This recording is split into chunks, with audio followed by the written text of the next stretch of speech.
Welcome to the Kate Molland channel. My podcast is now in progress. Let's tune in. So your advice is to be more pointed. Well, you could, but you also can set the stage for controversy.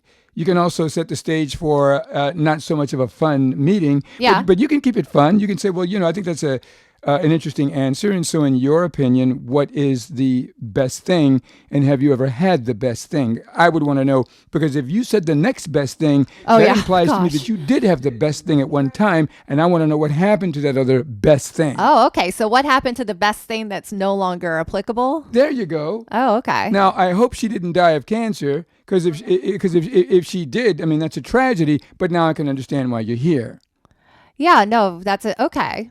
Very cool. So I'm just curious as to how you would define the best thing. This is what I mean when I say we are probing and we're having fun. Keep it fun. And I think that as a woman, a lot of the time we're so worried about being controversial because we're going back to, I don't want him to think I'm a B, or I want him to like me, or I want to be thought of highly.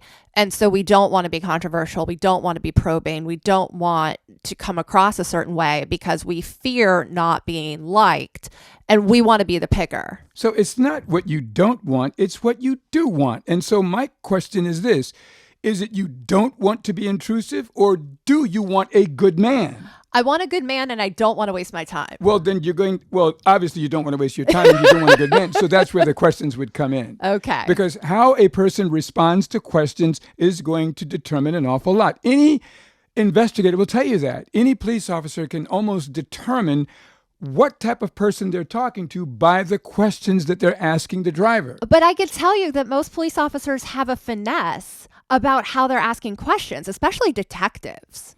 Okay, well, now we're talking about people who are experienced. And so that's why I'm saying. And I am not. But that's why this is so important. And so there is a first time for everything. Sometimes cops aren't born with that ability. True. But they acquire that ability. Yes. Or lawyers acquire that ability. Doctors acquire that ability. Getting information from children that don't want to talk. The point is this: you are now playing a game. When you are out there on that board and you are saying to yourself, I want a good man, I want someone in my life that I can spend the rest of my life with, you will have to ask questions. Because you're not a mind reader. And not being a mind reader, you're going to have to get a feel for this person's personality as he unfolds.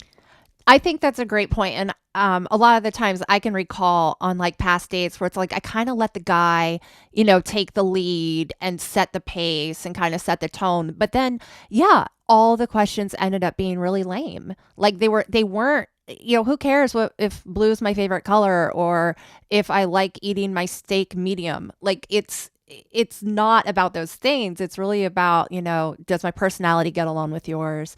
Do my values sync up with, the values that you have? And like, are we on the same trajectory for goals? Exactly. And that's why I say we take one point at a time. And I'm into the personality first. Okay. Because if that works, then you say, okay, I like this person's personality.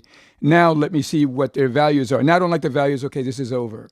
Because you're going to have personality, values, and goals for this to work. Okay. That's what I'm saying. So we're still working on the personality thing, and we're having some fun with that, and we're out of time right now. Oh, goodness. But we can certainly come back to it. We'll have to, because we need more insight on good questions to reveal people's personalities.